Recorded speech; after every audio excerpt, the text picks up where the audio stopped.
Come on, let's receive her in the name of Jesus. Amen. Amen. Hallelujah.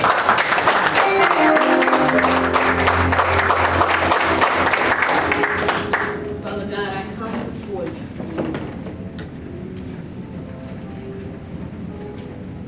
Thank you. Yes, help the Lord.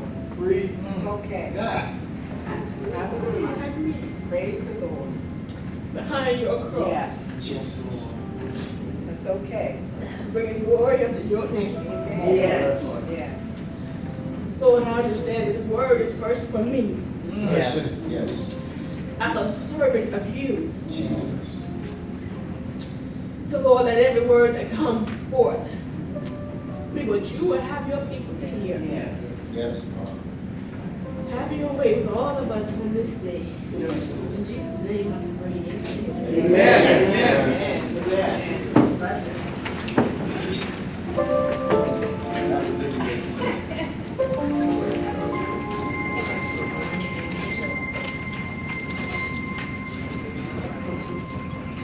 Hallelujah. God is so good. Yeah, he is. Amen.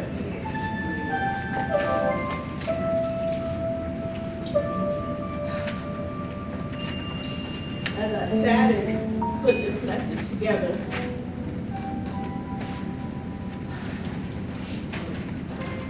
I said, Lord, I thank you for not turning your back on me. Yeah, all right. Have mercy. So our topic today is, through the eyes of Apostle Paul is faithful to the ministry. So we can be faithful to a lot of things.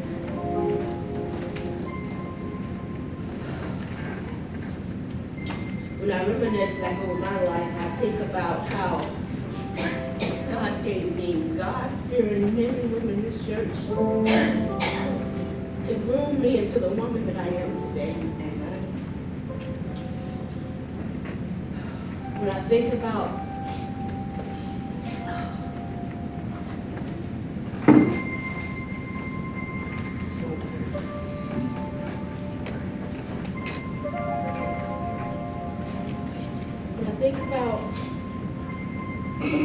being faithful to the ministry, I reflect back over those that groomed me. I think about how in 2005 when I walked in this church a hot mess, straddling the fence. I think about how God gave me mentors, my big brother, big sister ladies. How these are mentors that told me the truth in love. How God gave me mentors for my marriage, like the Rankins. Miss Serena tell me the truth in love. How when I'm having a moment, I can go down and sit at Miss Diane's shop. Holy Ghost. And I can just sit there and she ain't gotta say nothing. She said, oh, come on in, baby. I'm telling you, the fruits that you see today is your labor of love for me. Amen. Oh, I thank God for it. When the Bible said the elder is supposed to teach the younger generation how to live, I thank God for the Williams.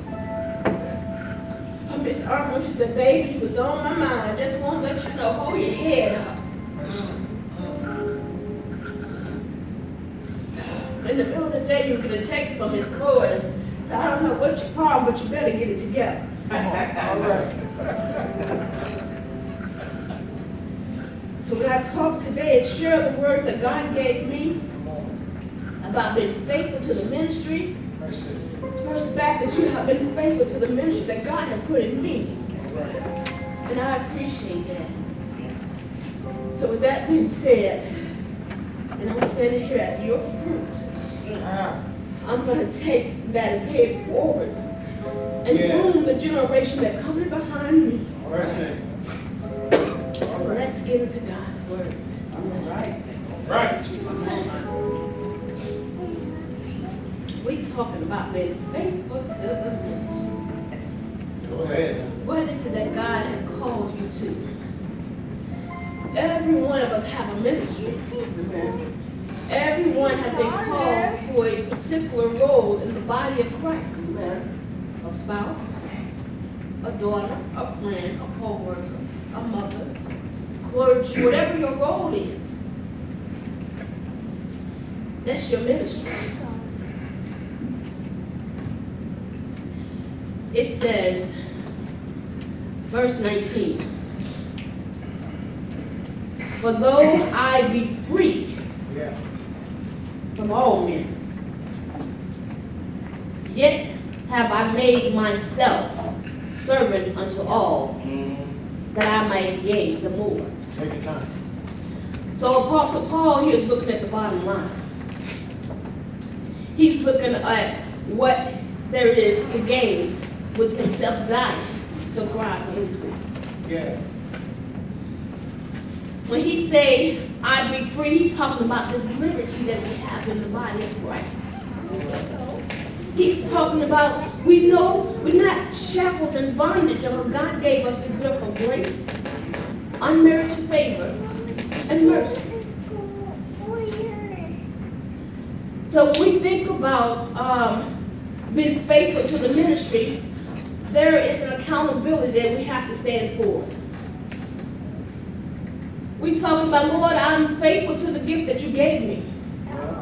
Lord, I thank you for the unmerited favor you bestowed upon me. Lord, I thank you for the mercy that I've done wrong. You don't give me the punishment that I deserve. So, Lord, to show you how much I appreciate that, I'm going to be accountable to your vision. Go ahead. I'm going to be accountable to what you have called me to do in service. I'm going to be accountable and build upon the foundation of salvation. He said, I'm going to work that bus ministry. All right. He said, BUS, build upon salvation. All right. All right. He said, I'm going to work it until you call me home. Amen. All right. Tell it. So when you go over to Galatians 5 and 13, it says, but brethren, you have been called unto liberty. Well. You have been called unto freedom. You are set free. You are not bound. God has paid the ransom. Amen. So he has laid out a storehouse for you and I. Yes, sir. But there must come a time in our life we're going to grow up and say, Lord, I'm not just going to come to the storehouse and take everything I need, but Lord, I'm going to bring accountability with me. Amen. All right. Amen. All right. All right. Only use not liberty for an occasion to the flesh, but by love serve one another.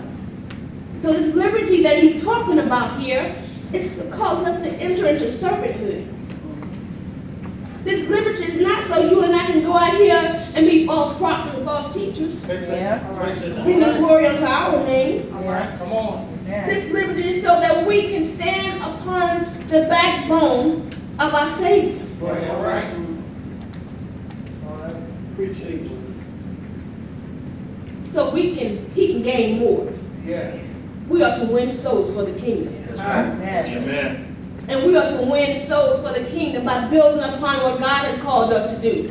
If God called you to be a floor sweeper, you sweep that floor and sing praises unto Him. Never look down on your gift, because God don't. All right. Fix it. That's why it's so important for us to know our purpose, our season, and our location. Yes. Amen. Come on, baby. God. Have your way, Lord. He said, that we may win souls. So you want to win fame and glory for yourself. You want your treasure. Now, yeah, I got my ride and die. I got a whole house on right now, but can your ride and die show up when the storms are raging in your life? All right.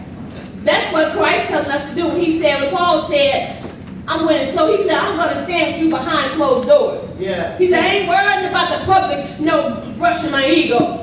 He said, I know that my purpose is to win souls. My sole purpose is the Great Commission. All right. Come on. But we have gotten that twisted.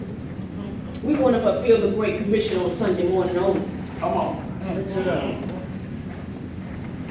We want to fulfill the Great Commission when it's convenient for us. Come on now.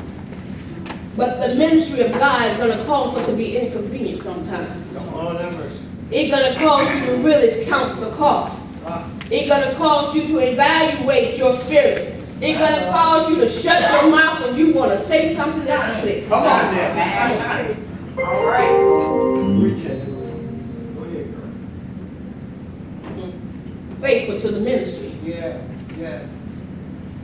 Are you a fair weather faithful servant? Are you faithful when only 2 or 3 is in Bible study? Come on. Well, Jesus. Are you faithful when you know that God has called you to do something, whether nobody show up, you got to be faithful and be accountable and get there. That's right. All right. If you show God that you are there with just that one, if you plant the seed in just that one, God will bring the increase. Yes, Yes, I will. yes. That's it. Yes, He will. Who are you faithful to? Verse 20. It says, and unto the Jews I became as a Jew, that I may gain the Jews. To them that are under the law, as under the law, that I may gain them that are under the law. Paul said, I know how to relate to different cultures. I know how to relate to different generations. Well, come on. He said, I know how to meet people's understanding. Paul said, I know how to meet and ride with the best of them. Yes. He said, I know how to minister to the Jew and the Gentile. All right. Yes. See, but the question is, Paul wants to know, are you faithful? All right. Come on. Do you have a whole lot of lip service and no action behind it? All right. All All right. right. He said, just because I know how to ride with the best of them does not mean I'm going to do anything to bring dishonor to the integrity of God's ministry. All right. All right. All right. Yes. He said, I know how to decrease and let my Father use me. Fix All right. it. Fix it. Come on. He said, in order for me to be able to ride with the best of them, in order for me to be able to mingle with the Jews and the Gentiles, in order for me to mingle with those that is not my culture, he said, I'm going to have to sit at the feet of the Master. Yeah. All right. Yeah. All right. Fix it up. Because if I don't sit at the feet of the Master, where am I getting my fuel from? Amen. All right. All right. Or are we just running off fumes and artificial stuff? Tell it. Tell it. Paul is talking to him, he's saying, I'm not being ignorant to the fact that, hey, idol worship is here. He said, I can enter into a place where there are idol worshipers and still my God will be exalted. All right. Preach. He said, I know how to go into a place where my God is not receiving the expectation that if I just live right, Yeah. Wow. if I'll just become that living sermon every day, that eventually, Yeah. when I go in, I'm going to come out with at least one. Come on. All right. Amen. Teach. But are you really a living sermon? Or are you doing all the right things, dressing this exterior out, putting the best of the best on the outside, but you got all kind of cartwheels on the inside? All right. All right. Whose ministry are you faithful to? Go ahead now. Rest. Go ahead. And where are you getting your teaching from? And as the young man said back there, you got to know the teaching that you sit up under. When God open your eyes up that something is not right in the camp, you better pack up and get out. Preach. Because if you sit there, that filth's going to get on you. And then you're going to wonder why the anointing of God has left you. Because you sit in a place that he has called you to exit. Preach. Fix it. recognize your location. And when you recognize your location, do an inventory of your surroundings. All right. And as you do an inventory of your surroundings, you say, Lord, clean me up. Yes. All right. Amen. Because I don't want to be here with the plank in my own eye and I can't see my own junk. Yes. All right. It's all right. Let's go on down. It says in verse 21. To them that are without law, as without law, being notwithstanding the law to God, but under the law of Christ, Well, come on. that I may gain them that are without law. Yeah. Let's go over to Galatians 6:1. Galatians 6:1 says, Brother, if a man be overtaken in fault, ye which are spiritual, Yes. restore such as one, in the spirit of meekness, considering thyself, lest thou also be tempted. That's right. So you have, your role is to restore them. But the place where you're supposed to restore them from is meekness. Go ahead. So in order to restore someone from a place of meekness, you're going to have to learn the recipe of humble pie.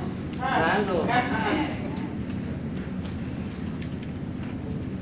It said, you which are spiritual, restore such as one.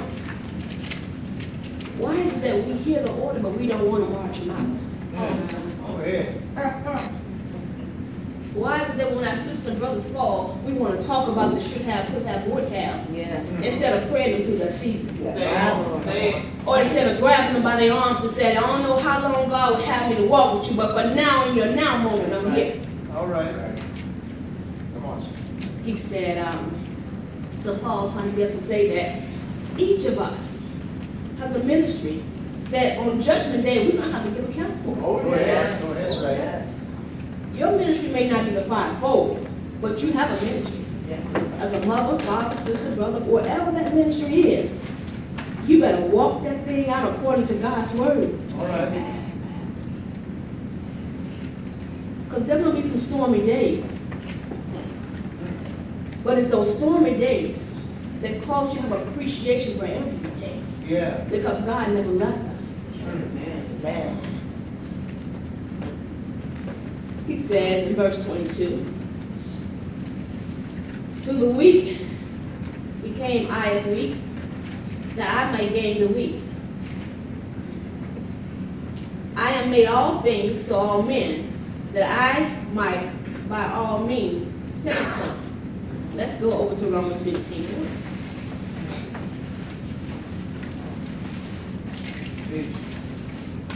Romans 15:1 says, we then that are strong ought to bear the infirmities of the weak, That's right. and not to please ourselves.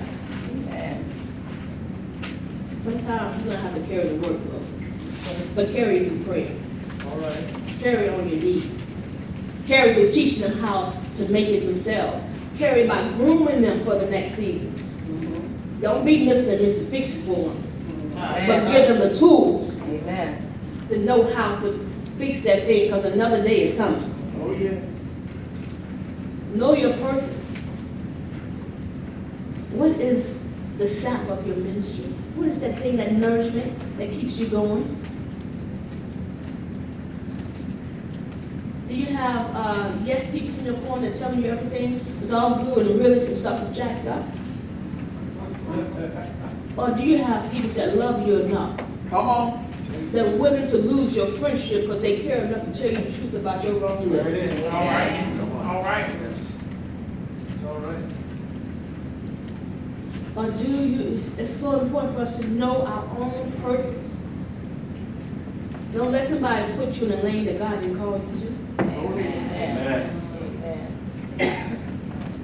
You're supposed to be over here sitting as a student in the Bible study, but you're over there trying to teach something God you're not even forward to do yourself. Amen. Don't be afraid to grow, and don't be afraid of growing slow. Especially when God hands on it. Come Yes. on. Ah. Sure. Faithful to the ministry. Faith. Beautiful. Faithful to the journey. Lord help. I mean, there's going to be some seasons you're going to have to be groomed. All right. Amen. There's going to be some seasons that you're going to have to go to preschool, and you're going to want to go to elementary. All right. All right. Teach. It took me from 2005 to 2014 just to get to the beginning of this journey. It's all right. All right. All right. It's all right. And from 2014 to 2019 just to be ordained. All right. Faithful to the journey. Lord help. But I didn't make this journey by myself. Come on. Come on, Jesus. I have big sisters, elders. I have elder men that groom my marriage, that I can, sit on my husband.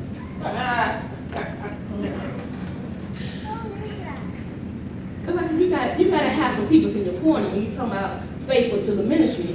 Because you're gonna have somebody that has been where you are, that can be a living sermon that God did it for them. He'll show them do it Tell for it. you. Tell it. Tell it. Be careful who you attach yourself with to groom you through God's word. All right. All right. Because there are some snakes in Come on. Come on. Right.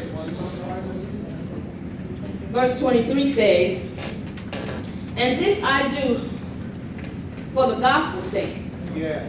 that I may be partakers thereof with you. Yes. With you. All right. He's saying, what I'm doing it for the revelation and teaching of God, because I need it for myself also. He said, I'm not here saying I have arrived. Because just like God has charged me to groom you, somebody got to groom me. All right. Yeah. So I'm here just as the word go forth. Go ahead. It's for me first. All right. Yes. The revelation and teaching of God's word is for me first. Come Yeah. on. Because what we fail to realize, God is going to hold us accountable for scavenging sheep. Come on. Yes, it is. Yes, it is. So we've got to be careful how we talk to people and treat people and abuse them and run away from the body of Christ or run them away from the temple. Amen. You may not get that punishment or that payment for now, but trust me, judgment day is coming. Amen. He said, and verse 24, know ye not that which run in a race run all, but one receives the prize. So run that you may obtain. The race is not given to the swift or the strong, but those who endure to the end. So run worthy of the call. Don't be so caught up and get to the first line, to the finish line, and you miss the experience with God on the way to the line. Come on. That's all right. Don't be so caught up in trying to get up there and get there and say, hey, I'm here, I'm better than everybody else. I'm going to rest while they get here. See, but what you missed that they got nourishment. They got marrow for the ministry. They got living water. They had an experience on the way to Yes, the sir. finish line. All right. You missed that experience because you were so rushed trying to get to the beginning because you want to rest. But don't realize that God will give you rest for the journey. Oh, yes, He will. Even in the midst of the storm raging, He will give you peace. All right. Yes. So don't be so quick to trying to get to the end. Enjoy the experience. All right. Because somebody else going to come along and go through what you're going through. And you can be that living sermon and say, hey, baby girl, or brother, I'm a living testimony that God got you. Yeah. He's a just God. What He do for one, He will do for another. Yes. He shows no favoritism. All right. If He chastises me, He's going to chastise you. All right. If He provide for me, He's going to provide for you. Yes. If he's gonna give you the key to heaven, he'll give it to you. God said, I do for one, I do for all. All right. So Paul trying to get us to understand, being faithful to the ministry, we gotta count the cost.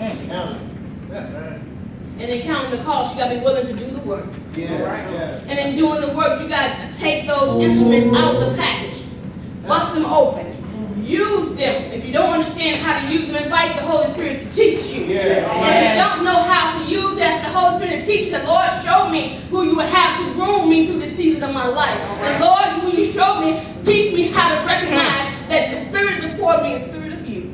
Preach. Preach that word. Hallelujah.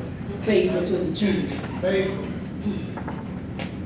I can easily tell I'm faithful to the ministry. Yeah, I'm faithful about coming to the church, to the temple every Sunday. But on Monday morning, when my neighbor ain't got lunch for lunch money, can I share my food with her? Lord. Or when my sister or brother around the corner need to get to work because, she's a single parent, or you're a single parent, and they need their job, can you get up and take them to work and get them back? Or can you provide finances so they get a taxi cab? Have your way, Go Lord. ahead. Have your way. Faithful to the journey means you got to really look beyond the surface and get down That's right. into the roots. Yes, sir. Come on.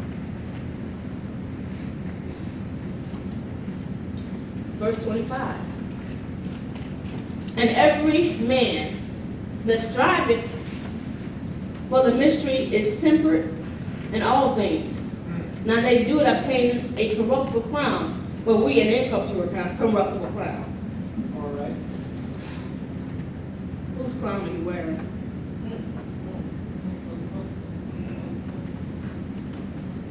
And where did you get it from?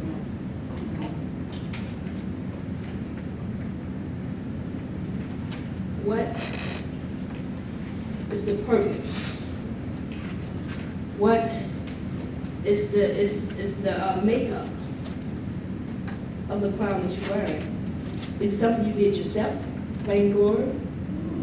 Or is it because the crown that you have, God has opened up for you, and you have sat before Him, and you, even your woe is me moment, Lord, here I am. A crown in and out of season that you are worthy to work it out. Because that crown, you didn't buy it. That's a crown that God gave you when I. Yes, Lord. Amen. So we can't put everything on our head.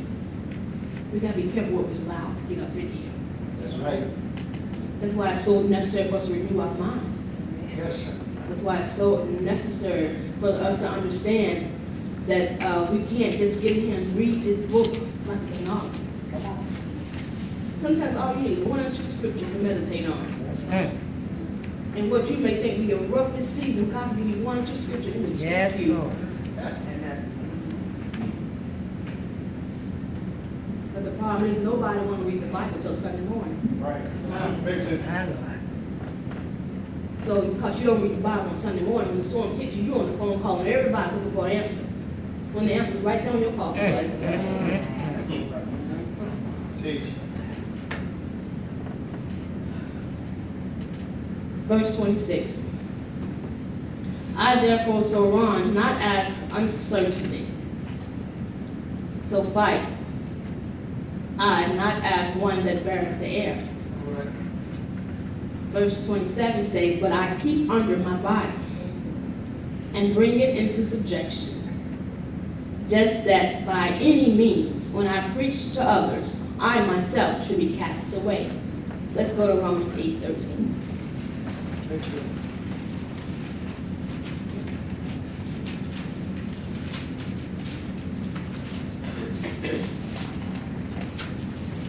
Romans 8:13. Where is it at?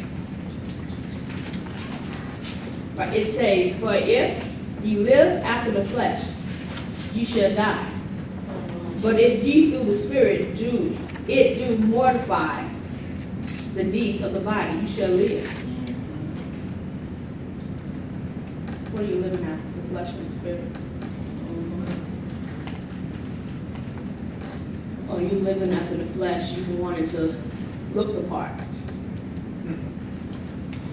dress the part, saying all the right words, doing all the right things on the corner in the grocery stores. But behind the scene, can you dwell in the spirit?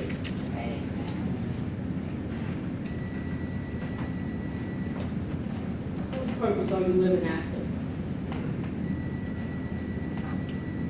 My last scripture is 2 Corinthians 13, 5 through 6.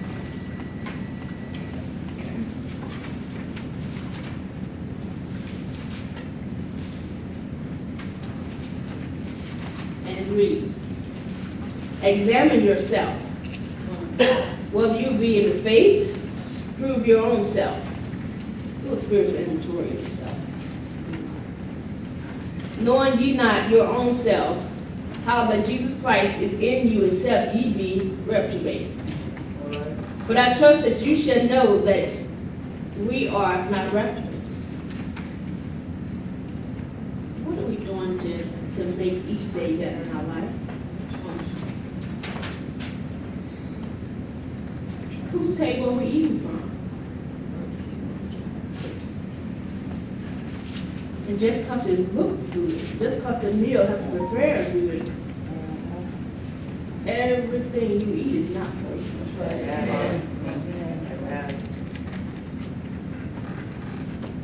You're going to have to know that sometimes, I thank you for that meal, that's not for me. Oh, it looked good, but that's not for me. Oh, that sounds good, but I don't dwell there. Amen. What Paul is trying to get us to see, and when he was speaking to the Corinthians, is that Paul said, I got some junk, I got some skeletons. I've made lots of just bad decisions. I've murdered people, mistreated people. He said, but look at me, God still used me. Yeah. Right. Yes. So Paul said, me being faithful to the ministry is not because I'm perfect, not because I haven't killed anybody, not because I haven't talked about nobody, not because I haven't, set nobody up for failure. Right. But Paul said, because restoration came into my life. That's right. Because redemption met me right in my mouth. Yeah. Yeah. All right. Paul said, what you see before you is the fruit of the living water that I have made a conscious decision to drink from every day. Right. Whose water faucet are you drinking from? Well, Jesus. And where does that water dwell? Right now, Lord.